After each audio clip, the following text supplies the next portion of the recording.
I was morbidly obese at 138 kilograms.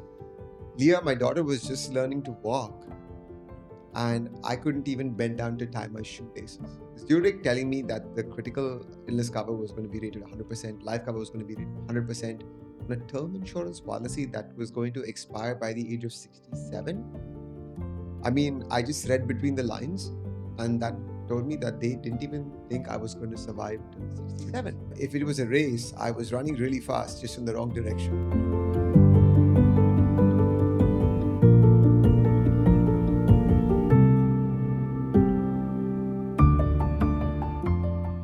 I'd like to welcome Rickson to Dollars and Dirhams. Thank you, Rickson, for joining us. And we're going to dig a little deep into your thoughts on a lot of things that are going around us, as well as business that we are in, and your latest book, Take Control. So thank you for joining us. Thank you so much for having me. I'm excited to be here. So welcome to the show. And Rickson, needs no introduction to viewers of this podcast. You've been on the podcast before, so but I'll still give a couple of lines. An advisor who's been present in the UAE and Dubai, which is home for you, for the past 30 years? As an advisor for the last 26 years, 26 as a years. resident of the UAE all my life. Correct. So you've pretty much grown up here. Yes. Yes. This is home for you, and this is the place that you've sort of built your life, your career out of as well. Yeah. And you've had a journey. You've had a journey going from 130 kgs to where you are now. What's your weight now, if you don't mind me asking? 138 kgs to 75 kgs. 75 kgs. We don't measure kgs anymore. That's a different thing altogether. But yes, it's been a huge transformation from a health and fitness standpoint. Yes. Yeah, and from someone who hated running to looking at doing the marathon, the Sables, and a few Ironmans thrown in for good measure. Yeah. I think that becomes an obsession. That was more of a means to an end. Mm-hmm. The continuous end I'm chasing is just improvement, right? Sure. On a health and fitness perspective, it's about, hey, these are my metrics. This is what I'm measuring on a regular basis, and how am I getting there? The rest of it is distractions. Whether you do it in the form of Ironman or marathons or ultramarathons or CrossFit or whatever else you're doing, I feel this is just a means to an end. It's about mixing it up so that you stay excited. Yeah. Engaged, excited, and you're looking forward to the chat. So a couple of more milestones: $1 billion in life cover. Yeah, that's very interesting. We'll dig into it a little bit, as well as a book and a control framework. That's very interesting, and we'll dig into some more of those things. Sure. So let's start with the personal side first. You were out of control in a sense once, as your book does say, and take us back to that that 130 kg version of yourself. Was there a specific rock bottom moment that made you realize that that grind wasn't working? Yeah, there were many lows, I'll tell you that, and there was I want to call that phase of my life as misguided ambition. Okay. If it was a race, I was running really fast, just in the wrong direction, not towards the finish line or not towards the checkpost, but somewhere else altogether. The fact is, work and business and ambition has always been very key for me. I've always wanted big things. Yep. I was always inspired by a lot of the talent around me and people who made me think about goal setting and stuff like that from a very different perspective. The problem is, at that point in my life, I looked at my goals as one-dimensional. And had to do with financial success only. Okay. Everything else was ignored, right? It was financial success. So back to your question, I think that rock bottom in my life was when I was 33 years old. My daughter Leah was a few months old. She was maybe about 9 months or 10 months old. And I decided to purchase additional life insurance coverage. And one of the insurance companies that we sold a lot of life insurance cover for in the UAE at the time, they went through my medical reports and my health and lifestyle questionnaire, and I got myself evaluated for additional cover. And the result at the age of 33 came back. It was a shock for me.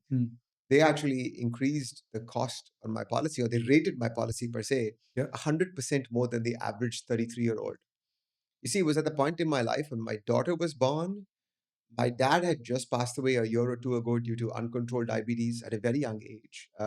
passed away at 59. I was morbidly obese at 138 kilograms. Leah, my daughter, was just learning to walk, and I couldn't even bend down to tie my shoelaces. So these were real problems for me. And just relating my the conversation I had with the chief underwriter, Jeff King, Yeah. with Zurich Life at the time, he said your health reports are fine right now, but that's just a function of your age. Mm. You're 33 years old. That's why you don't have diabetes, Sure. cholesterol, etc., etc. So, but the fact is, your dad passed away at 59, uncontrolled diabetes. You are morbidly obese. You're on the same path. Correct. And uh, my biggest, some things that I've not been able to deal with in my life yet is the fact that my dad never got to see my children. Mm. Right? And those were turning points for me. Zurich telling me that the critical illness cover was going to be rated 100%, life cover was going to be rated 100%, on a term insurance policy that was going to expire by the age of 67. I mean, I just read between the lines, and that told me that they didn't even think I was going to survive till 67. That's why they increased this premium significantly. So over the course of the next couple of years, actually, the decision was taken at that point in time. And 2 or 3 months into that, I started working towards that goal of getting healthier, fitter, and subconsciously chasing longevity related goals. Got it. Yeah. Yeah. So that really came down to what you felt in terms of the. Um, I, I'm more I'm taking a punt here, but it's more related to the family and the feeling that yes, that's somewhere Yeah. that's what I want to be able to sort of Yeah. obviously Listen, change about. yeah. Listen, it was a big part of my life that I ignored, right? Like I said, I focused on business. Yeah. So the low also came from working 6 days a week, even though we had a 5-day work week. Correct. I chose to work 6 days a week. I chose to work 8 to 14 hours a day sometimes because my thought process was let's make more money, let's earn more, let's build for the family, build for myself. And as a result, I didn't get to spend too much time with my daughter while she was infant. My idea of spending time with her was my wife Sangeeta bringing her to the office Yeah. in between meetings on a Saturday when I'd spend a couple of minutes with her Yeah. before I jumped into my next meeting. So overworked, definitely underpaid for the amount of work I was putting in. Health issues, uh, acid reflux that led to me losing my voice in the morning when I woke up, which also meant as a result of that, I had 3 or 4 days in succession where my meetings were cancelled because I had no voice. So all of that just staring at me, coupled with the insurance company's diagnosis of the whole situation and gastro telling me that I needed some intervention immediately. Yeah. I think collectively all of this stuff had raised huge alarm bells for me. But of course, the critical part of it was still my father's situation, the history of that, and the future, which is my children and me being able to show up for them. The contrast to that today is that, like you mentioned, 6 days a week and very long hours Yeah. to something like 3 days a week and Yeah. actually doing more, being more productive, sort of being able to generate more is Yeah. very stark, right? Yeah. For someone listening and someone who's at their sort of start of their journey as well, or maybe somewhere towards the start of their journey. It's great to be able to see that there is a pathway. There is a pathway to get from where they are and the place that they might be to a place where it's a sort of balance. I Yeah. won't say it, and maybe you can sort of point to this. I don't think there's ever a perfect balance, but it's still a balance. Yeah. I used to love the word balance. Yeah. But balance, if you look at how balance works, if you went to an old school supermarket or a market and said, listen, I'm going to buy some kilo of lemons, puts lemons in this weighing scale. And on this side, there is a, a, a block, which is the weight basically. Then he tries and removes one lemon to see the weight. Balance is very difficult. For it to be balanced, you have to be in this state Yeah. of balance eternally. Correct. Even a little bit of shift, even it could be wind, can just offset that, and you're not balanced anymore. I started rethinking about that word balance, and I like my life to be a blend more than a balance today, Sure. right? And a blend for me today means that I'd like to be able to author a book or two or three. I love to be able to work with my right fit clients and make sure that their families are secure, not at the cost of my family, not at the cost of my health. Yeah. So my daily activities, things for myself, my family, for my clients, for my staff. It's a blend. It's normal Right. life. There is no need for me to try and find that balance. It's I found that it's exhausting trying to find the right balance, to life, because does it exist? Of course. And then a situation like this that we're facing in the Middle East right Yeah. now throws your balance off Yeah. completely.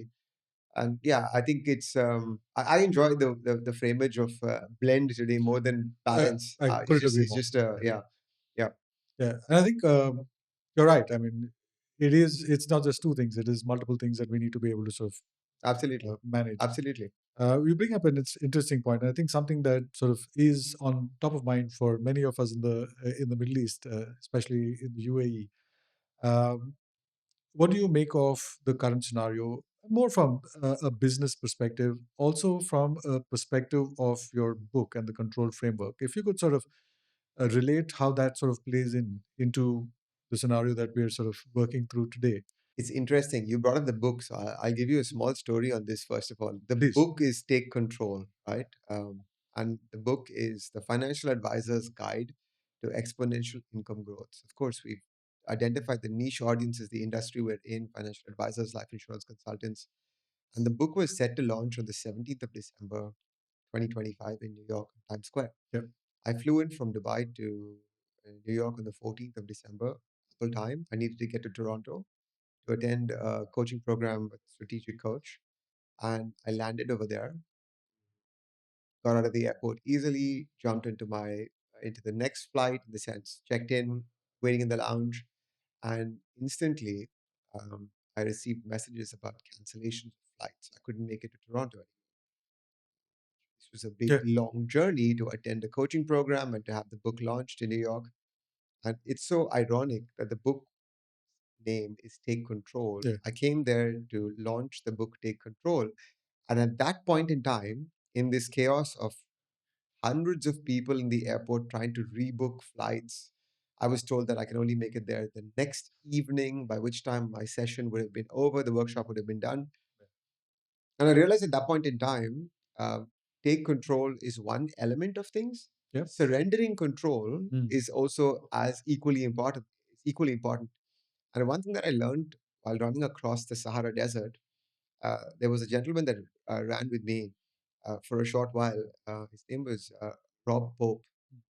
He was the he was the Forrest Gump from the UK, Okay. right? He ran in Forrest Gump attire and Oh, big beard, and he was an interesting guy. And he told me one day before we went out on the long day, he said, "Rickson, run the runnable." Mm. Because in the desert, when you're running, you have to run down sand dunes, which is easy, run on flat riverbeds, which is easy, but try running up sand dunes. Yeah. Try running up rocky ridges. Try running after 800 people have run ahead of you, Yeah. and they've completely destroyed the sand and the landscape in front of you. Try trying to run on that terrain. It's not possible. So Rob said, run the runnable. And he took off. Mm. He was an elite runner, by the way. And I thought about his words the whole day, and I realized that there's no point trying to run up a sand dune. Yeah. You just burn your muscles that can carry you further when you get to runnable terrain. Correct. So what came from that was, and maybe through some of the audiobooks I have listened to in the past, what came out of that was control the controllable. Yeah.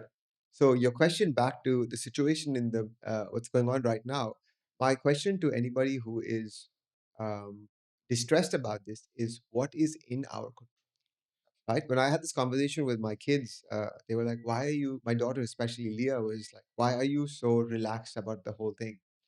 And I asked her, and I told her there are two things you can do. You can be relaxed about it, or you can be anxious, nervous, constantly at the beck and call of your phone to see what's going on.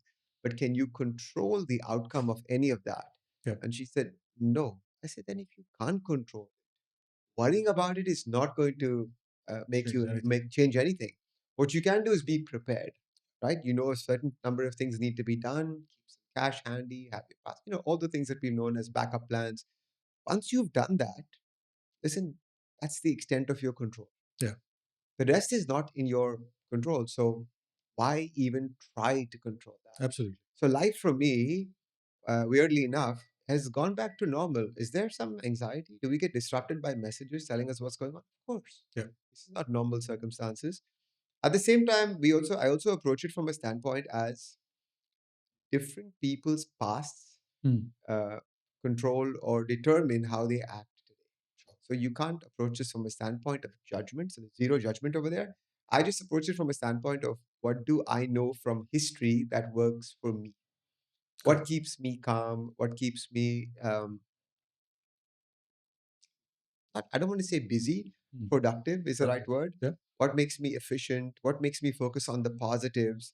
Let's try those. Yeah. The rest of it is not in our control. Sure. Right? Yeah. No, absolutely. I think that it's a great framework, and it's a good way to think about things. I incidentally also had this conversation just yesterday with my daughter. Yeah. She's in the UK. She's Yeah. worried about us here, but very, very similar. And one of the things that I did also mention, and this is something that I think about a little, is there's fear and anxiety that we'll often encounter different situations, not necessarily just here, but in our lives. And what I found is the only sort of antidote to that, only cure to that, only way to sort of get out of that is action. Yeah. Act. If there's something that you can do about it, go ahead and do it. Absolutely. So that's I think similar to your mindset, and that's helped me also as well. Yeah. We talked about the marathon. I'd like to get into a little bit on Yeah, that. sure. Of course, that is a crazy achievement. So I mean, hats off for pulling that off, and not just once, you did it twice. Yes. Okay, I'm going to three questions here. One, what made you go ahead and sort of actually do that in the first place, Okay. and why do it a second Yeah. time? Yeah. Okay. And what would you say are the takeaways from that Yeah. we can see translate into both your business, your life, as well as Okay. the book? I'll tell you the why behind it. I didn't know the why behind it at the time, by the way. The why, I knew I was trying to do something. I knew I was trying to take back control or power. Mm-hmm. I didn't know the why behind it. There was an underlying situation. I was I was in a business. I was in two business partnerships prior to that, Yeah. and one business partnership ended up in a hostile takeover from my business partner, which I decided I didn't want to fight it. I Sure. just wanted to walk away. I quickly realized that my equity in the business was really my clients and my relationships Mhm. who were informed about the whole thing and were all willing to move with me. Correct. Outside that, there were some financial losses or gains to be made if this was handled correctly, which didn't go to plan. And I um, was forcibly exited from that business. Um, that for me was more than financial. It was a big loss of control and power because I didn't see that coming. It was Okay. a blind side, right? Sure. And trying to redefine after having been defined as the entrepreneur, co-owner of this insurance brokerage company for the last 11 years, hours, and you find ways to justify Of course. things. The hours spent over there. I told you I was a workaholic. I Yeah. was working 16 hours a day. You start talking about that to yourself about I spent so many hours in that, and this is the result. Yeah. And this is the result. So that was one thing, trying to take back that power and control. The second part was another business partnership, which honestly, it just ended because the two entrepreneurs, me and the other person, didn't see eye to eye, which was Sure. an easier situation for me to deal with, to be honest. Yeah. Again, me quickly realizing that my equity in the business were my client relationships. And as long as they were willing to move with me, I could spend time rebuilding. Of course. So the question then there is, why fight? Mhm. We can take this to court, we can battle over it. What's the real gain over there? My real wealth was my clients moving with me, Yeah. and they trusted me, and that was all that was required. Correct. We could rebuild in a short span of time. But, and this is how I dealt with the situation instantly. I'm a 9 quick start on Colby, which means I act first and think about things later on. Sure. So I acted first, made the moves, moved my clients to Continental, started working with them only in the capacity as a life insurance advisor and a wealth manager, a financial advisor. But I didn't really deal with the emotions that Mm. came from the exited business, Yeah. the hostile takeover. I lost control essentially over there. I didn't get time to grieve the loss of my dad when he passed away years ago because I was expected to be the child, the son that made sure everyone was okay in Correct. that situation. That was expected of me. If it's expected of you, and if you've always shown up like that, now is not the time for you to be weak about this. So, Correct. needless to say, I took control of the situation, made sure everyone was okay, which then translated into business as well, making sure that the family was okay. It was a family business, Yeah. which adds more salt to the wound. So many things going on over there. And through all of it, there is sometimes, whether you like it or not, some negative thoughts set in, right? You Yeah. deviate from your lane that you're driving on this highway, you not paying attention, you quickly or accidentally move into the next lane. Yeah. And if you're conscious enough, you bring yourself back. I was unconscious for a while. I was in the wrong lane, for a while. And I needed to come back. I didn't know the reasons then. But running through Marathon des Sables, which is a 250-kilometer ultramarathon across the Sahara Desert, which begins in Ouarzazate in Morocco, from a place of an individual who literally hated running. Yeah. I would do 1 10-kilometer standard chartered run every year, and that was my extent of running for the year, right? To ensuring that I take on this seemingly impossible, I say seemingly impossible task for me at the time, and ensuring that I follow through. Yeah. Gave me control. Mm. It allowed me to take back that power and reframe my identity, reframe the narrative in my mind that things didn't happen to me and that there is a way for me to make sure things go in the right manner going forward. Sure. I was also described as a sprinter, not because I was fast, but because one of my business partners told me, "You're a sprinter. You will run quickly and you will run out of steam. I'm an endurance person. I'm a marathoner. I will run long and I can outlast you." So those words, when the two business partnerships went separate, it was almost like I needed to prove to myself that I can actually outlast. Maybe it began by proving to a naysayer, somebody else, but it translated into, moving to, dealing with that situation myself. So that's where it began. That's why it began, which I only realized later on. The thing is, when you read about these races online, they tell you about situations which are tough. Yeah. That one day is a long day. The long day for us in the first year was 86 kilometers. And apart from running across the desert and everything else, you have to run with all your provisions. Correct. So you have to carry your own food for the 7 days in the race. You got to carry your clothes, your whatever. It's about 11 to 13 kilos is on your backpack on day one. And then you're eating your way through your bag, over the days. Sure. They give you water at every 10 kilometers. And it's just knowing that I had to deal with these, if I put myself in these difficult situations intentionally, then when difficult situations arise on their own, I'll be more geared to take care of it, to deal with it, because I've dealt with difficult situations in the past. Correct. There's a book, I think it's called Do Hard Things. And it stuck. These things stuck with me. You've heard these are all cliches, but the mountain is the way. Yeah. Or the obstacle is the way. Or there's so many. Or Correct. climb your mountain. Yeah. And these are the books. When you think about them, like you know what, it's so true that if you intentionally put yourself in difficult situations constantly, Yeah. then when difficult situations do arise, you have some experience on how you as a person will react to that situation. Yeah. So I'd say 10 years ago, if something like this happened, maybe I'd be a little more scared and apprehensive about life. Not today to a large Correct. extent. There are fears, obviously, Of course. but I know from the last 10 years of doing difficult things, these fears are subdued a lot. I listen to the other voice more, which is, yeah.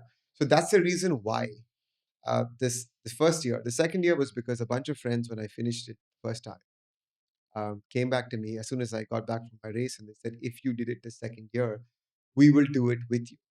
Now, that was great because now that meant I could train with a group of people rather than solo. Yeah. Listen, training 3 days a week, alone in the desert for 8 to 16 hours a day, camping alone, is not fun. You can't convince friends to say, "Hey, come, do you want to come to the desert and run with me for 8 hours?" No, that doesn't happen. But And that's during summer as well. yeah, summer, winter, through it all, you just have to show up and do your bit. But the thing is, I was told that if you take the long day on Marathon des Sables, literally what the blogs said and what the website said is you will see the devil. Hallucinations, Yeah. question your life choices, scream, etc., etc. And I was searching for that moment on that long day. But I started the long day with a friend who I made on the race. And he was one of those guys that saw people in trouble and said, "Come, we're going together. We'll go through it together. Yeah. Don't worry about it. We'll help each other." So we started as two people. We finished the long day. It took us 22 hours if we do 86 kilometers. But we finished the long stage as a group of 9 people. Oh, okay. Which means I didn't meet the devil. Yeah. Which means I had some unfinished business. Yeah. At the end of that day, the fifth day is a day off, and we're sitting and thinking to ourselves, reflecting on what just happened. And I realized that I didn't know whether I finished a long day because of Patrick and his energy, or was it my own willpower and determination? So I literally had that unfinished business. Yeah. So when my friends came to me and said, "Will you do it again?" Yeah. I said, "I will do it. I have one condition. I'll be with you guys through the race. Yeah. On the long day, I can't be with you. I won't talk to you. I'm going to take a vow of silence. I need to be on my own." Yeah. Because I needed to know again, can I do this on my own? Am I dependent on Patrick and people like him? Sure. That was it. Yeah. That was it. So that's why the second time. Lesson learned is... Sorry, before you get into the Go lessons, ahead. did you meet the devil? It was two very different experiences. I think the first year, and the reflections always come in afterwards, correct? Sure. I realized that in the first year that I did this, there were moments in time where, I mean, listen, I don't believe or not believe in supernatural stuff, but there Yeah. were moments in time where I could have a conversation with my father, Mm. right? I don't know. It's I supernatural. mean, it's one of those things. Your mind is in a state, and absolutely. yeah. It's like you're thinking about him, and the music the song that suddenly comes on Yeah. in your earphones Yeah. is a song that he played dropping me to school every single day. It's random, Yeah. right? And that was great. And you feel a cold chill of breeze, Correct. at night when you're running and you're alone. So I'll say yes on both times. Being quiet, the vow of silence was very interesting because I feel like I got tested every single time. Okay. When you're doing a race like this, you want some media attention, you want some coverage. I was Yeah. raising money for the Exodus Road. There were a bunch of things going on, and the media never came to me. Yeah. The camera never pointed at me. We had the British Forrest Gump on my tent, and they Yeah. were in our tent all the time talking to him, but they never came to me. The day they came to me is when I took a vow of silence. And I just had it written on my palm of my hand saying, vow of silence, Yeah. or not speaking today. I can't remember what it Yeah. was. So when they came to me, I was thinking to myself, now? This is so to your question, that was the devil. There you go. Because it was easy for me to just say, I'm going to talk right now. This is my Sure. moment, I'm going to talk. I Yeah. just showed him my palm. Yeah. Yeah. He said, okay, and he left me. So, yes, Yeah. on various points in time, to experience Sure. things. Yeah. Yeah. So we'll get back to the the lessons learned and Yeah. that how they translated. There was so many. You realize from that there are, when you come back to this world, I appreciate rules so much more. I see today entitlement in people so much more because, I'll give you an example. The race begins every morning at 7:30. Yeah. Whether you're ready or not, the whistle's blown, you got to start. That's it. There is a group of Berbers, who are Bedouins in the desert who come and wrap up your tent. There's a makeshift tent which is put for you every single day, and they come and wrap it up. They don't care whether you're still sleeping. Correct. Your tent is being wrapped up. That's it. You need to be naked outside your tent because you didn't change on time. That's on you. Yeah. The race begins on time, and you get 1.5 liters of water every checkpoint. The checkpoint is 10 kilometers. Yeah. You got to ration your water. You want more water? These are the rules. Yeah. You can borrow from somebody else. You can ask somebody else. But in a race for survival like this, who's willing to give up water in the desert? No. I carried certain bars and stuff like that I got used to as fuel and certain dehydrated food. And at one point in the race, on the long day, someone said, hey, there's a guy behind us, Massimo, and Massimo's got M&Ms. Yeah. I turned around in the opposite direction to go to Massimo and ask him if he wanted to trade my bars for M&Ms. It was a really bad trade. He traded it based on calories. Uh-huh. So I got a few M&Ms for a whole big bar. Yeah. But at that point in time, that was great for me.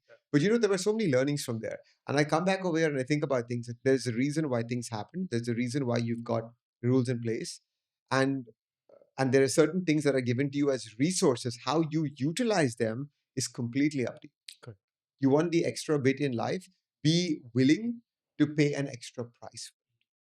Whether that's monetary or whether that's hard work, Yeah. blood, sweat, toil, that's on you. Correct.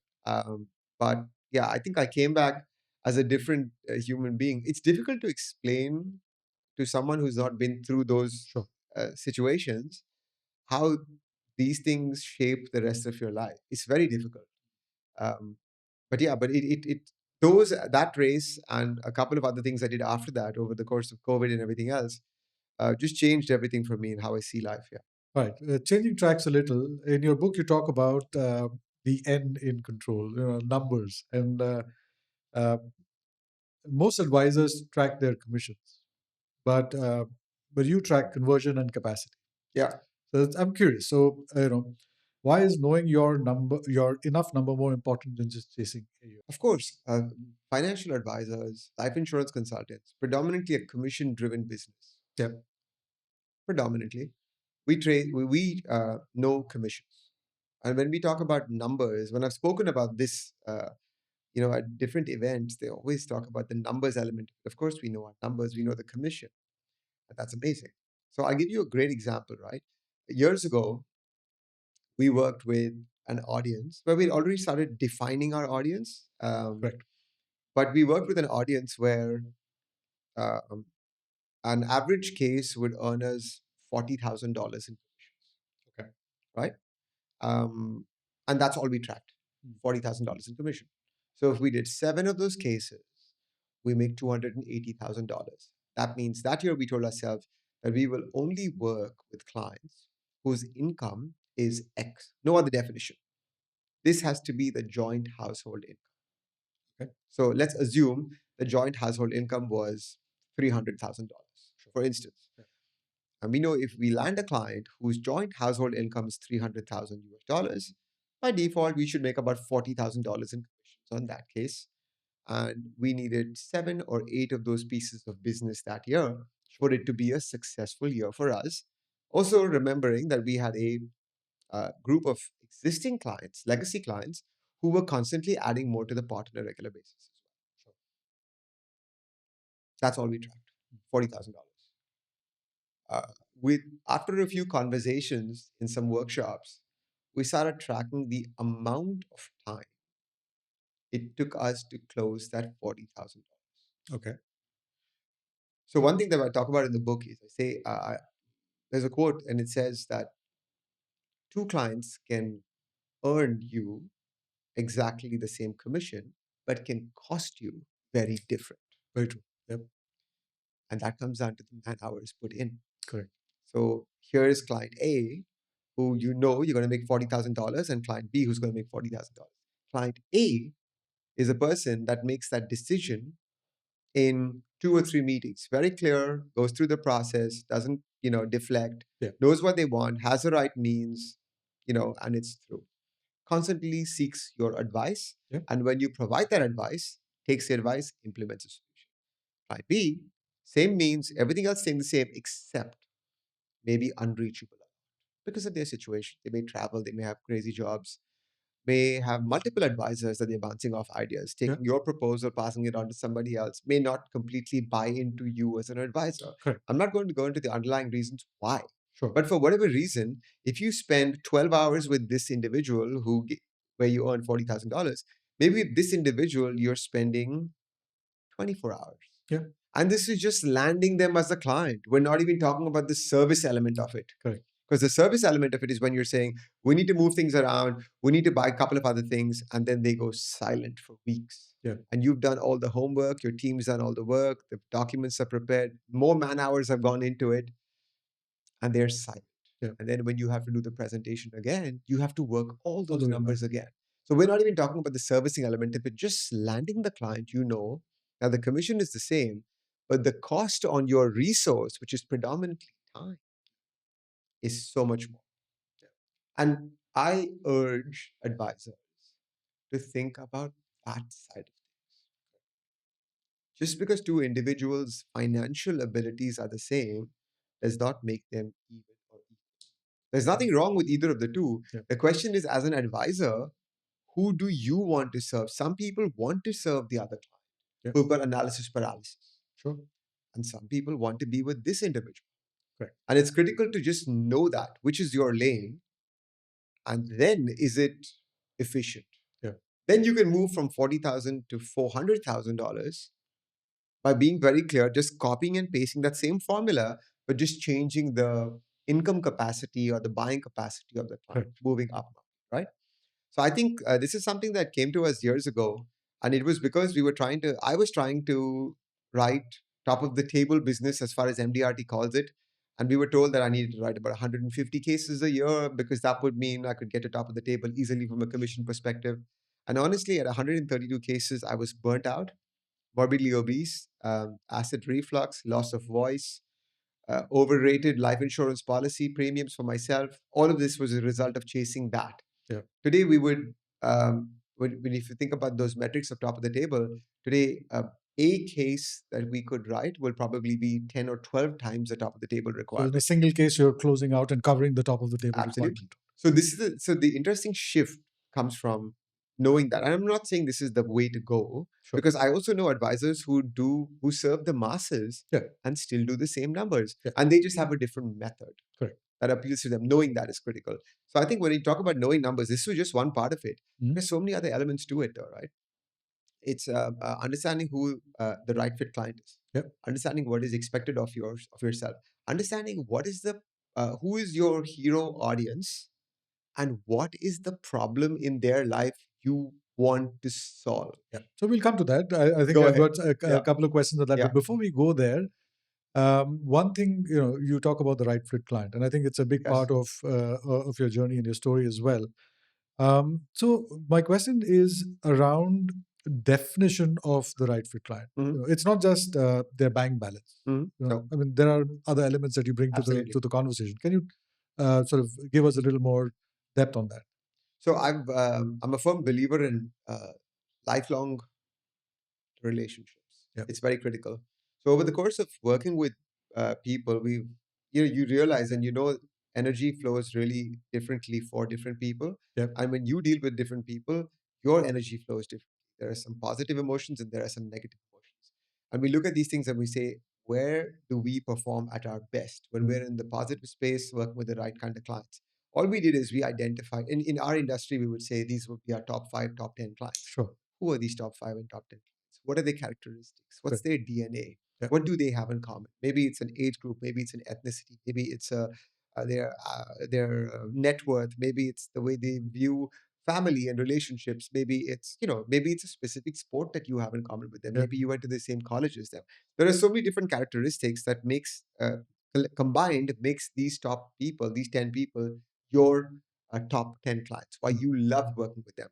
One of the qualifiers or disqualifiers we put in there was, if there was no money on the table, Yeah. would you serve this person? Yeah, we all know that this is not the ideal world. We all have to make Of our course. money, earn our keep. But if there was no money on the table, if this was an ideal world, when this person called you up, would you look at your phone and would you be, Yeah. is he calling me again? Or would you just pick that phone up and say, hey, what's up? What's going on? How can I help you? Can you be your natural self with this individual? Right? These are critical questions for us. And we learned it through dealing with so many wrong fit clients. Of course. And understanding that that was an energy drainer. Yeah. And this is not. And not to say that the client is wrong, but to say that the client may not be the right match for you. Right. Because different thought processes, that's all. So we align. I realign on a regular basis. We look at that stuff. And you're right. Financial elements of it is one side of it. And that's driven purely by our BHAG, by our ambition. And we can talk about that later on. Sure. But the other things that are critical to me, I realize I work well with people who are in my generation, my age group. Yeah. So most of my clients are in their mid to late 40s or early 50s. My oldest clients, by the way, I get along really well with the baby boomer generation as well. Sure. So some of our oldest clients are in their 70s, and that's absolutely fine. I don't work best with the generation after me, the millennial generation. Lesser in common with them. We didn't even watch the same TV shows growing Right. up. Ideology is completely different. So that's one of the things, that's a criteria. What is the age group? Are they married with children?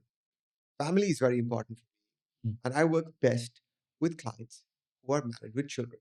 I have a minority, less than 0.05% of clients who are single or unmarried, or they're part of our legacy book of business. Yeah. Nothing wrong with that, Of course. but I don't relate as much with their needs and wants as much, No, of right? course. And then there are things like growth mindset. I have a disqualifier, and that is, can I call you home for a meal with my family? Correct. It's critical because the problem I want to solve for people is a life insurance problem. The problem I want to solve for a person is to be able to show up with a check when the worst happens. Yep. I don't think I'd be willing to put in time and effort to show up for a person who is no longer there. So for his family, essentially, or her family, essentially, when they're no longer there, the person who made the decision to buy the contract is no longer there, if I don't like them. Yeah. So it's very important that that likability factor is there, that we see something beyond just a transaction. Yep. For that reason, we streamlined completely and we decided that we would like to bring in quality relationships. Yes, affordability and all of that is Of course. critical. It's not the only criteria. Correct. We've several times made a decision to take on clients that don't fit that affordability, but they meet all the other All the other criteria, metrics. Yeah. which is critical. Yeah. On the flip side, I'll tell you, if I've ever even had any doubt Yeah. on the other side of the client, regardless of what the affordability is, I have walked away. Yeah. And I'm happy to walk away because I know from past that this won't play out well for us in the long term. Of course. After the commission is spent and you receive that call, and I look at that phone and I'm now irritated about that call, Yeah. this is just not going to work. 100%. So that was a learning over there. But there are things which are critical beyond just the financial element of it. I know years ago I met an advisor who specifically told me that, Rickson, I only work with the aviation sector. It's like, explain. He's like, well, I was a pilot, right? And this was my job for many years. And then medically, I was now unfit to be a pilot. But I know that industry, I know those peers, those are my people. Absolutely. And when I was a pilot, I still managed my money really well. And today, I do the same for other pilots. Yeah. The guy works on 15 to 20 clients a year at best, aviation sector for the Middle East, essentially. His diary is always full. Yeah. And he doesn't work or not work weekends. His schedule is based on the pilot's schedule, but he doesn't even see this as work. Yeah. He's enjoying the He's enjoying it. He's meeting his peers, he's helping them deal with things, and he's getting paid appropriately for that. Absolutely. And that's amazing. Yeah. I might look at pilots and say, well, he wants to meet me on a Saturday evening when I'm supposed to spend time with my family. Yeah. I don't want to do this. Correct. Right? So it's just a different school of thought. Yeah. Absolutely. I think, and it comes back down to, what you said about managing, your time efficiently as well as your energy. If you meet with people that bring back and give back energy to you, you're so much more productive. You can do so many more things. Yeah. And the flip side will just drain you. So you meet one client and your day is Yeah. done. Yeah. I'm Absolutely. sure we've all met that client. Of course. But it's good to be in a position with the clarity of thought to be able to say no as well. Yeah. You know whom you don't want to sort of work with, or you don't really gel too well with, and you can say no to that. I have to say something over here. Yeah. First of all, it's a rite of passage.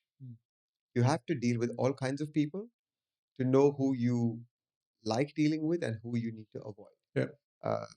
We know fire is hot as adults today. Yeah. And you don't touch it because you get burned. But infant that's born with no memory of burning their finger touching fire is going to touch fire once. Absolutely. Just to know that sensation is hot, boiling, whatever else. I'm going to burn myself. They're going to touch it once. And it's a rite of passage. And it's critical to know that, because I think today when people come into the workforce, they think, oh, I only want to work with this individual, but you've not done any work with them. Right. You don't know that the other individual is wrong fit for you. So I think as much as I preach right fit client, I will say this as a caveat. It is important for you to work with all segments of clients in your initial years, Yes. because it's a muscle building or resilience building method for you to then identify what is good for you and what is bad. Where do you fit in most best? To identify what works with Absolutely. you. I mean, Absolutely. Completely agree. 3-day work week. Yeah, it's been a journey. I remember, days when, or the time when there was a full calendar. Yes. Gradually moving down 4 days, and then Yeah. I think now it's at a 3-day work week. So, I'm sure there was fear going into it, or was there fear going into it? What was your thought? To take that plunge, to make that decision. walk us through that moment. Just for clarification, I don't do a 3-day work week anymore. And I'll say that because I tried it. Yep. It was possible. I didn't enjoy it. So I stepped out of it. It was more about today. It's more the 3-day work week stems from the place of how much time does it really require for me to be in this role, Yep. in this business, to make this business successful. And today, to answer your question, it's not 3 days. It's not a 3-day work week. It could be a 1-day work week. Yeah. Is all we need. But the question is, what do you do with the rest of the time? Correct. Because my kids are at school. Of course. My wife Sangeeta runs her own business and she's busy with that. And if I'm just sitting around the house watching Netflix, I tried that. Yeah. It doesn't work. So one of the experiments for the 3-day work week was marathon this summer because it required me to train for 3-4 hours a day, 3 to 4 days a week. 2 of those days being weekdays, working days, Correct. in the middle of the workday, 11 to 3 p.m. Now, all of this stems from an amazing book called The 4-Hour Work Week by Tim Ferriss. And one of the things that stuck with me in that book was he talks about how before you decide to go on this 3-day work week or this 4-hour work week or whatever else you have in mind, it is important that you replace those slots of time that were initially designed for work.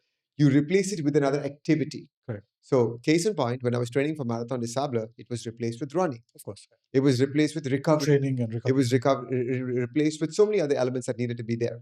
When I went into training for Ironman, I went from running to 3 disciplines. Yeah. There was swimming, cycling, running. And an Ironman distance on a bike is 180 kilometers. Yeah. To train to do 180 kilometers on race day after you've finished a swim of 3.8 kilometers and you still have 42 kilometers to run after that, your training block requires you to train more than 180 kilometers. Yeah. So those were almost, I don't want to say distractions, but those were the things that were blocked in my calendar. Correct. To ensure that I had only those 2 days or those 3 days a week to work on our business. Yeah. That's why the 3-day work week. So when I stopped focusing on Ironman, on long distance endurance stuff and things like that, then that void of time, that time became empty. I didn't have anything in the diary, which meant I had nothing to do. Yeah. I didn't enjoy that. Yeah. So the thought process around that shifted to today. I will still honestly say I would work less than 3 days a week in our business as a financial advisor. The question is, what are the other passion projects that I have that can use some of my time, that I can put my time to good use? So 3-day work week came from me being a quick start, a high quick start, a 9 quick start, me being exposed to some advisors in my younger days when I was 33 years old, sitting at Strategic Coach with Dan Sullivan's workshops, sitting next to an advisor who told me he worked on just 4 clients a year and made X amount of dollars. I was blown away. I was at the peak of my 130 cases a year, completely drowning. And here was a calm, composed guy working with 4 farmers a year. Just 4 new farmers a year. That was the goal of his team. And it was an idea that was alien to me, but got me curious. So 4-day work week, 4-hour work week, Tim Ferriss, amazing. Ideas put in place over there. And then attracting the kind of people that constantly, make sure that is fueled. There was some curiosity. And then you depend on your capabilities. So initially it's confidence, right? Then you depend, once you've taken that, or rather, initially it's courage. You start with courage. So I'll take that leap of faith. Then there's confidence based on the fact that you've had all these conversations, you've had the right conversation with the right people. There is a method behind it. There's a system behind it, and capabilities develop later to make sure that it is a repeatable feat, so to speak. There is a fear many a time that we find amongst advisors and not just advisor, I think any professional about not being available 24/7. You've made the switch from there very, very effectively. What happened to your business as a result of that? Because that's what the fear is, that if I'm not available, 24/7 is probably an exaggeration in a sense, but that's a sort of mindset. But we've seen your business go through a very different path in that sense. So can you talk us through some of the either examples or incidents of either having those conversations with clients Yeah, and setting those boundaries, and how what was the reaction to that? Are those fears unfounded? it's a great question because it takes me back to right fit clients. Yep. Right. For me, back in the day, I was working with my first experience of working with clients was in the late 90s, so 1999, 2000, 2001. My entire book of clients came from shopping malls. I Uh-huh. would go to a city center in the morning at 9:30. Yeah. The mall would open by 10. And then the retail staff, unlike what Dubai is today, 26 years later, at that time, if you went to the mall at 10 o'clock in the morning, there was nobody. Yeah. Nobody was shopping. There was not this big tourism hype. So the retail chains, people that worked in there, the sales executives, had nothing to do in the morning. Mm. I would show up over there with a croissant and coffee. Yeah. Right. And then as the guys in these various stores, Mont Blanc and Rivoli and Alfred Correct. Dunhill, and these guys started giving me more references, I started driving to different places. There was a mall in Alain that had a Rivoli store. I got introduced to a person over there. I would make that drive all the way to Alain to make $300 in commission. Yeah. Um, and it constantly changed like that. It was initially identifying that the Rivoli group of people or the people that worked in companies like that Yeah. were the people that I could talk to. And I could either talk to them in the morning from 10 to 12. Mhm. Because after 12, their managers would come for inspections and Okay. they couldn't be sitting and Correct. entertaining this guy. And they were not available to me after 12 o'clock because from then on till the end of till the shop closed, they were busy with Of course, walk-ins, clients. with clients. Yeah. And then there was a batch that finished a shift at 5 p.m. Mm. So I would see them after 5 p.m., right? Which meant I was now, and between 12 o'clock and 5 p.m., I didn't not work. I still continued to work, but I tried a different audience, people that worked in offices. And then I started working with Emirates engineers, the Mm. airline engineers who worked 2 days mornings, 2 days evenings, 4 days off. Their 4 days off could be anything. And they were willing to see me, not on their 2 days on and 2 days off, on the 2 day morning, 2 day evenings. They were willing to meet me on their 4 days off. Yeah. If those 4 days off coincided with my weekend, then I didn't have a weekend. Yeah. So I ended up working 7 days a week. I ended up working through Eid holidays. I ended up working through National Day, through where the rest of my friends were busy having barbecues and picnics and stuff like that. I was working because I always had a client that needed my time and effort. Yeah. It's not that the client did that to me. It's that unconsciously I saw that as the only way of going forward and growing. Yeah. So I did that to myself. That was a choice. And as I went through burnout, I realized, and as I met people like Neil from Strategic Coach, who told me he worked with 4 clients a year, Yeah. you suddenly realize that there is an alternate path Yeah. that you just were never open to. Mm. Because we were always told, work harder, you'll be more successful. Work harder, you'll be more successful. But all of us, regardless of our means, have one thing in common, which is limited. Mm. That's the number of hours. Correct. 24 hours in the day is the same for me as it is for you. What you do with it is completely up to you. How you make that more efficient is completely up to you. And that for me was a turning point, just realizing that I could do more with lesser time if I was more focused. Yeah. Was a huge thing. So just moving from that clientele that needed my time and attention 24/7 and the products and services as well. Mm. Because back in the day, you sold products and services where to the average Joe who wanted to invest in regular savings plans, but wanted to necessarily move their money around when the markets turn. Yeah. Today, we don't do investments today as a business. Sure. I don't do this for new clients. We manage our old clients in their book of business. But they also know that we're not the place to go to if you want to actively trade. Correct. Actively trade would mean calling me up at 7 o'clock in the evening because another market somewhere else has opened up and say, we need to make a move right now. That's not us. Yeah. So we disqualify or qualify a client at the outset. Yeah. And that's not just training the client, but knowing yourself, training your team, Yeah. and ensuring that everybody understands that work is 1/3 of our life. Yeah. Is 8 hours from a 24-hour day. So my clients understand that my team will not respond after 5 p.m. Yeah. And that the next time they will respond would be 8 a.m. the next morning at best. Yeah. and if there was anything critical that they would need to reach out to me. The second part of it had to do with eliminating what is critical. Mm. To someone who's trying to invest their money and time the markets, everything is critical. To someone who's buying a life insurance policy to secure their family, I don't mean to sound disrespectful with this, but sometimes we get to know that someone has passed away 3 or 4 days after it's happened. Mm. They're not calling me up first. Yes, when they call me up, they expect me to show up Of and course. deal with it. Yeah. But the fact is, we serve currently 35 of UAE's largest families Yeah. from a life insurance standpoint. Listen, if they call me up at 2 a.m. in the morning, I know something is wrong. Of course. The reality is, I will pick up the phone and I will answer it because it is an anomaly. Of course. It is not the habit. Correct. It's not that they're calling me up at 2 a.m. in the morning to ask me, can I break my premiums up? Yeah. Someone's calling because they know you got to call Rickson if something goes wrong. Correct. Something went wrong. Somebody passed away. It's our time to show up. Yeah. It's all hands on deck, right? Correct. But it's understanding that me as a business, I'm not interested in managing wealth. Mm. I'm not interested in savings and investment portfolios and what my own savings and investment portfolio is managed by somebody else. Yeah. How could I justify charging somebody else to manage it? Right? So we have a team in place today that does that really well. Of course. But from an insurance standpoint, I live it, I breathe it, I love it, I own it. Yeah.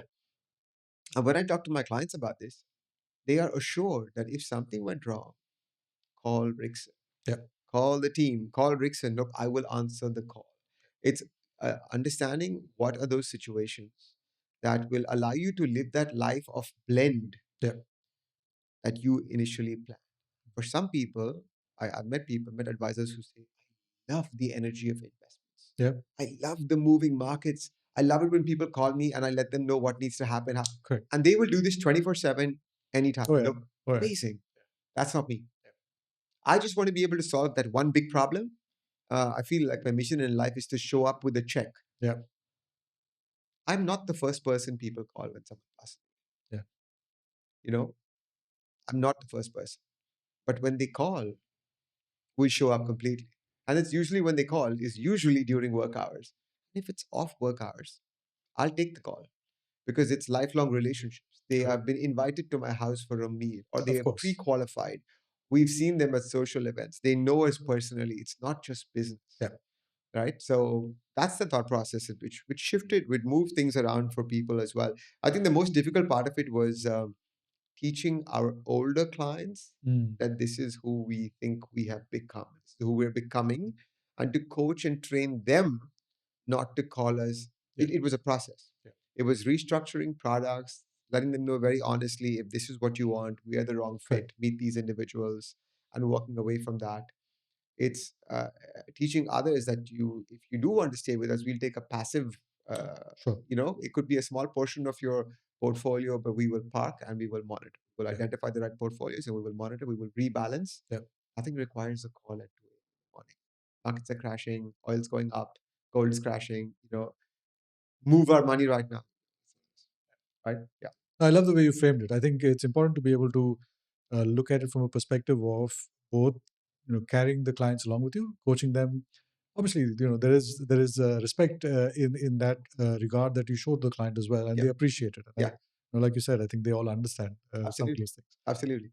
Coming to something that you touched upon, I mean, it's the hero moment of every insurance advisor, right? I mean, showing up with a check. You've delivered some large claims in the regions, and how does it feel that feeling of walking into a room with a check? I know at the start of the career, it is something that has a large impact, a very very serious impact on many advisors. Does it feel the same way now? It's changed so much because when I joined the business in '99, what you said is true. People actually showed up with a physical check. Correct. This was literally it. When I first got interviewed for the role, I was sitting in my mentor's room at a job interview at 7:15 in the morning in Dera, and around us, all over his walls were pictures of him with the CEO of the company and usually a widow, Mm. that is, and maybe a child even, where Sure. insurance companies grabbed at the opportunity to take a picture and Yep. immortalize that moment because there was such Of bad course. rap about insurance advisors that he made sure that he stayed in this room rather than having beautiful paintings around him. He had pictures of every claim settlement. It was literally him holding a check with a widow, with the CEO of the Unbelievable. company, whatever it is. And I saw that and I was like, wow, what a crazy purpose. But I joined the business because he also told me that you need to meet 3 people a day. You can work as many and or as few hours as you want. Yeah. And nobody can tell you, no one can put a limitation on your income. There's no red Correct. tape. There's no, hierarchy, none of that stuff. You Yeah. go out, you earned. And I loved it. I joined for that reason. I stayed for another reason. Hmm. I'm still very ambitious as a person. Of course. I still believe the industry is where I want to be. Being able to solve a problem like this that can have a massive impact is a huge part of why I'm here. But delivering the first claim check changed everything because it was not done properly. Hmm. I made a mistake. I made an error as a junior advisor. I didn't answer the client's call because I didn't have money to go meet him, change a beneficiary. And then he passed away a couple of days later. And the money had to be divided incorrectly. Some to his mom, some to his pregnant wife. It should have all gone to his pregnant wife. And after that, the reason I stayed changed. And over the course of the years, from schools, from friends from school who suffered early critical illnesses in their 30s, to clients we met along the way, meeting somebody, managing their life insurance proposals, the contracts and their investments and stuff like that for 15 years, being invited to their 50th birthday party. And then through COVID, learning that they passed away because their sister posted it on Facebook. Yeah. And then dealing with a housewife of 20 years after that who's never managed money before, walking them and guiding them through this inheritance that they've suddenly stumbled upon, Correct. making it that mission in life to make sure she doesn't burn through that money, Yep. that her husband worked so hard for. Uh, it changes everything. It changes everything. I want to solve big problems. When I said this earlier, the right fit client is an important thing. And a question that was asked for me years ago is, who do you want to be a hero to? Correct. Right? Who do you want to be a hero to? We identified that. We know our hero audience is the entrepreneur, is the high net worth client. And then, what is the problem you want to solve for them? Today, when I think about what I do for high net worth entrepreneurs, and some of the clients we work with have got large life insurance policies in force. We were doing this internal document and we realized that we have a client that's got $180 million of life insurance coverage placed through us since 2012. We have another family that's got 150 million US dollars. And when I think about this, people always assume that, wow, these guys have a lot and they want these big life insurance policies. And if they die, their wife and kids are going to end up with so much of money. That's not the impact. The impact is this entrepreneur runs a company with 1,000 families dependent on him. If he dies and $180 million liquid infusion comes into that business, 1,000 families don't lose their jobs because the entrepreneur just suddenly disappeared. Yeah. Liquidity is there to maintain things. The impact for me is calling me so much more today than just the end game of the revenue to me as an advisor. The revenue is important. Correct. I'm not a saint and I don't live in this. It's not sustainable otherwise. It's not sustainable. But the fact that if something went wrong, then we could deliver. Essentially, today, what I'm responsible for is just under $1 billion of insurance coverage, of course. And if I think about what impact that could make, I sleep well at night. I sleep well at night. Yeah. Fantastic. I'm coming to a couple of other points. One is AI. I think it's a subject that you can't escape nowadays. We're seeing AI agents coming into pretty much most areas of whether it is handling portfolios, whether it's lead gen. Yeah. Which part of the advisory relationship today that you see, an AI first approach, or where you see AI will have a deeper impact, and where humans will continue to sort of lead? I was told we've attended several AI workshops. We invest in AI learning on a regular basis as a team. And one thing I've been told time and again is use AI as a thought partner, not a thought leader. It's very critical because I see people use AI today like they use Google. It's not what it's there for. Yes, you can ask it that question, but that's not solving your problem. Yeah. Efficiency is an area that AI can make a massive impact in. There's no doubt about that. Back in the day, we were told when I started in the life insurance business, I was told to read the policy terms and conditions. Yeah. Started at the age of 21. Understand the policy terms and conditions. Right? These are these old dated insurance policies. were endowment plans. And there were so many exclusions. I didn't understand what that meant. I challenge any life insurance advisor today to come and sit in front of me and explain the terms and conditions of every single contract that they've sold to the T. This is the place where AI can help. Research and analysis is a great place for you to utilize AI. Yeah. I'm not saying it's limited to that, but it can simplify a lot of the repetitive tasks, right? It can help you create solutions. But the key with all of this stuff with AI, in my opinion, today, is it all comes down to how you use it. Mm. You can ask a question and I can ask a question, and based on what knowledge base I give my AI agent, Correct. my Context. answer could be very different, right? So we are training our AI GPTs, for example, our custom GPTs, to answer in a voice like us. Yeah. Which means you need to, as much as possible, first of all, realize that this is a learning engine. So you got to constantly be teaching it, Yeah. right, to speak and sound like you, then give it the relevant context, the relevant documentation, the relevant, terms and conditions, if you want to call it that, the financial jargon. How do you want it to sound? I use it for my health and fitness. I've got medical reports 2012, Yeah. which are uploaded onto a PDF file.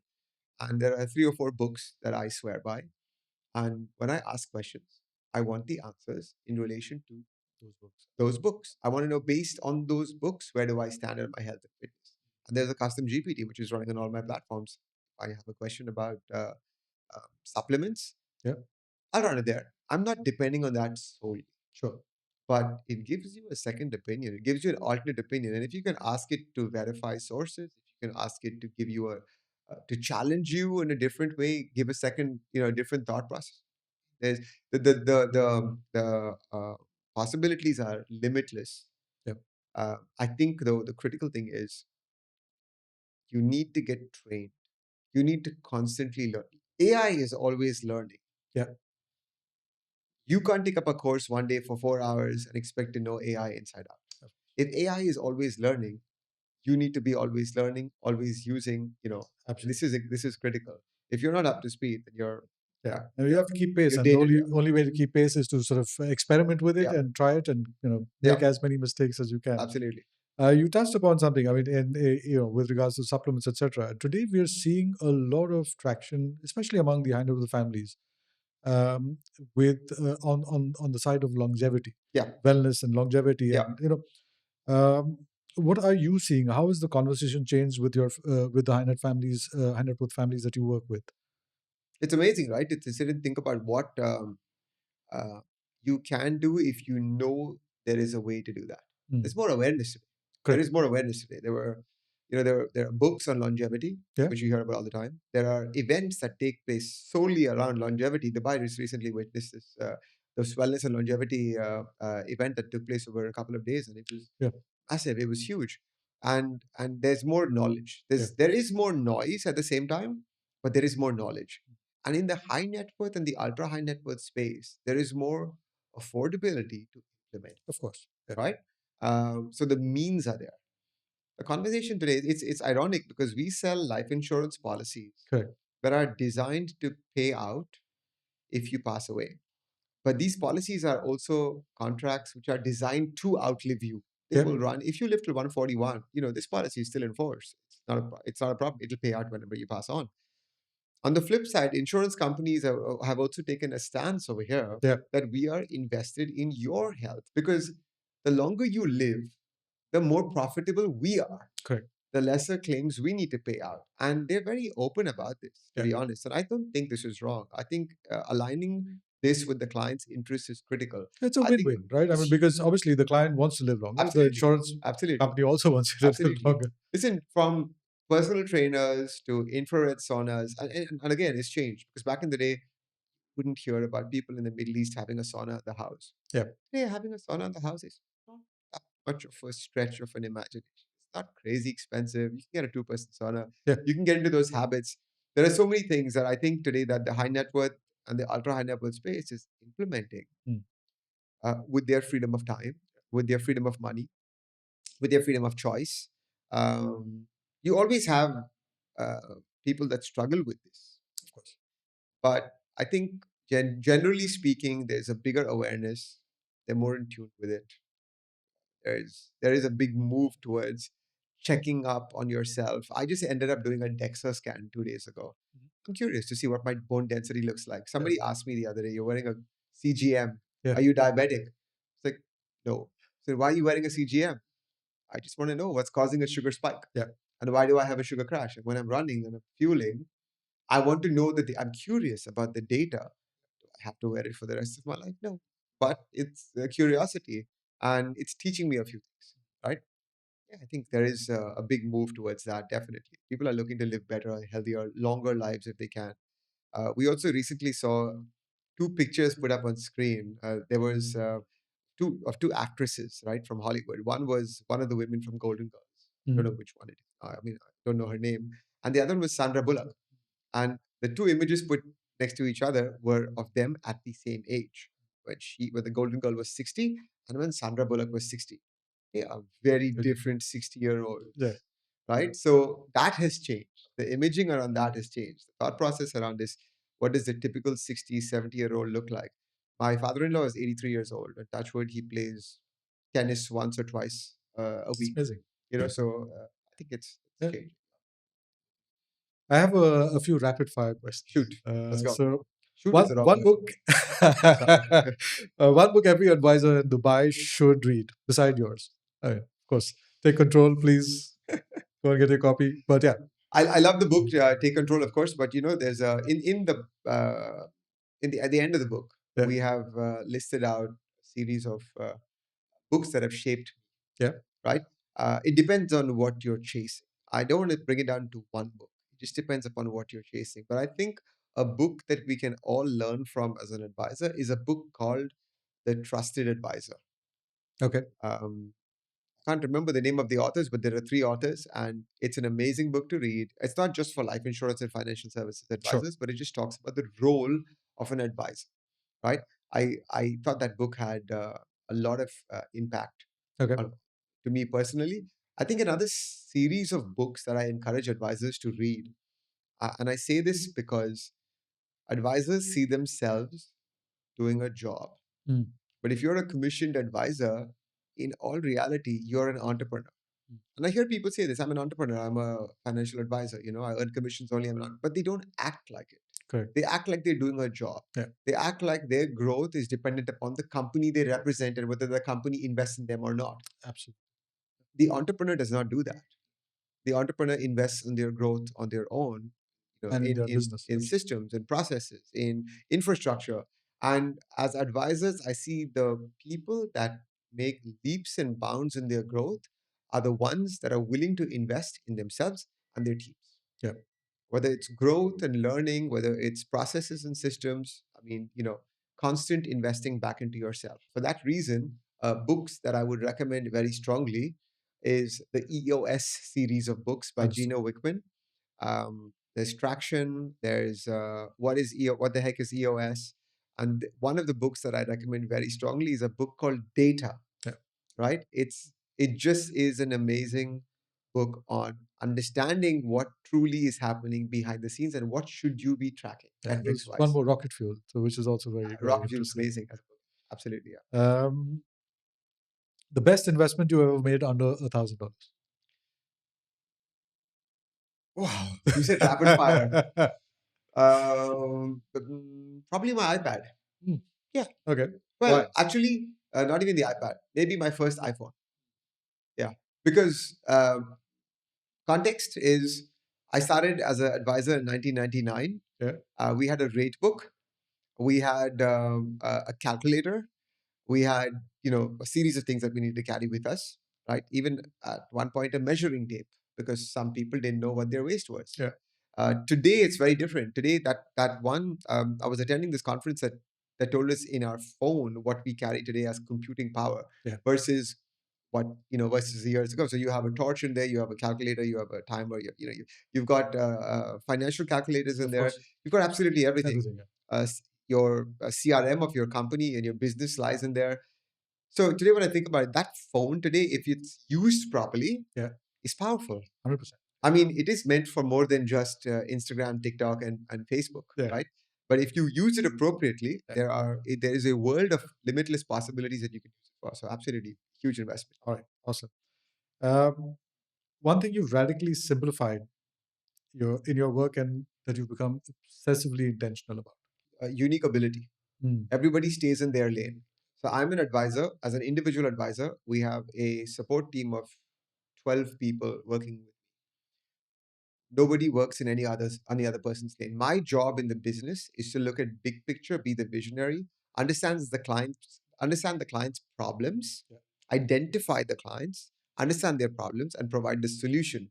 Creation of the solution, which requires a lot of analytical prowess, is not my strength. We have a team that does all the analytics, that compares products and services, and that put together the proposal, who then pitch it to me, and I then pitch it to the client. Yeah. We have another team that does the processing of application forms really well. They are great at that. If I do it, I'll break that. Something as simple as even scheduling appointments.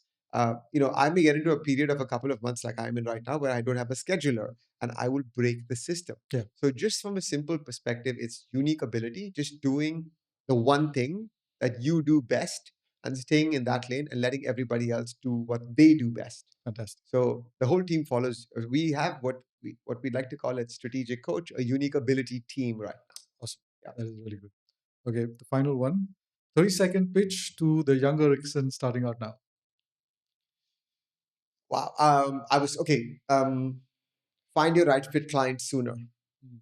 Context is I was told when I first joined the business by my mentor, you can choose the people you want to serve right now. Yeah. And I said, sure, you're 25 years in the business, you've got a big book of clients. It's so easy for you to say that. Correct. Today, when I think back at it, I was like, you know what? It was an unfortunate rite of passage. But had I listened to that then yes, I would have been at these stages of life so much earlier. Yeah. It's been a pleasure.